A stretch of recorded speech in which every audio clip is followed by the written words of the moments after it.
शिक्षाप्रद कहानी सुनने के लिए चैनल को सब्सक्राइब कर दें ताकि नई कहानी आपके लिए लाती रहूं। बासमती चावल बेचने वाले एक सेठ की स्टेशन मास्टर से साठगांठ हो गई और सेठ को आधी कीमत पर बासमती चावल मिलने लगा। सेठ ने सोचा कि इतना पाप हो रहा है तो कुछ धर्म कर्म भी करना चाहिए। एक दिन उसने बासमती चावल की खीर बनवाई और एक अच्छे विरक्त साधु बाबा को आमंत्रित कर भोजन का प्रसाद लेने के लिए प्रार्थना की। साधु बाबा उसकी प्रार्थना को स्वीकार करके प्रसाद लेने के लिए आ गए और बासमती चावल की खीर खाई। दोपहर का समय था। सेठ ने कहा, बाबा जी अभी आप आराम कीजिए, थोड़ी धूप कम हो जाए फिर पधारिएगा। साधु बाबा ने बात स्वीकार कर ली। सेठ को किसी से पेमेंट मिली थी 10 लाख रुपए, जिसमें रुपए 100 की गड्डियां थी। ये रकम उसी कमरे में रखी हुई थी जहां साधु बाबा विश्राम कर रहे थे। साधु बाबा आराम करने लगे। खीर थोड़ी हजम हुई। साधु बाबा के मन में आया कि इतनी सारी गड्डियां पड़ी है, एक दो उठाकर झोले में रख लूं तो किसी को क्या पता चलेगा। फिर मन में आया कि मैं साधु हूं, मेरे को क्या जरूरत है इन पैसों की। लेकिन मन तो मन है। मन में दोबारा उल्लेख आया, एक दो गड्डी उठा लेता हूं तो किसी को क्या पता चलेगा। साधु बाबा ने एक गड्डी उठाकर रख ली। शाम हुई तो सेठ को आशीर्वाद देकर चल पड़े।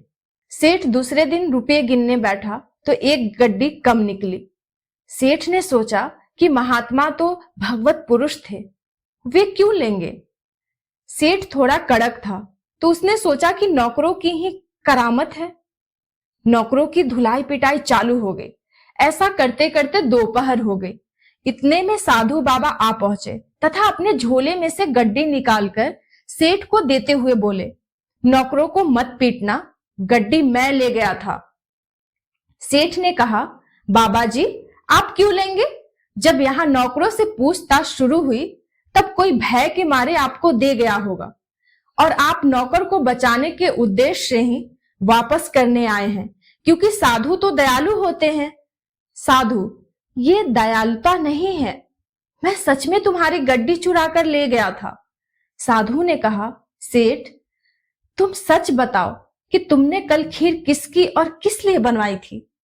सेठ ने सारी बात बता दी कि स्टेशन मास्टर से चोरी के चावल खरीदता हूं, उसी चावल की खीर थी।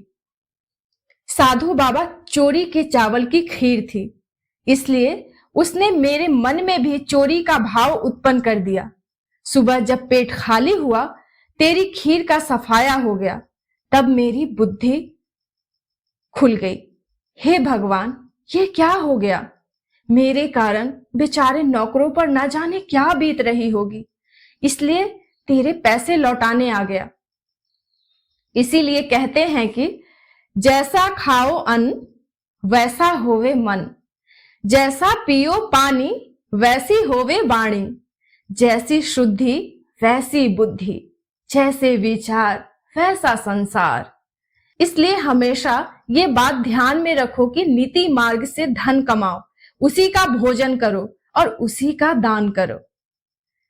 अगर ये कहानी आपको अच्छी लगी हो तो लाइक एवं सब्सक्राइब करें और इस कहानी से क्या शिक्षा मिली कमेंट में जरूर लिखें। धन्यवाद।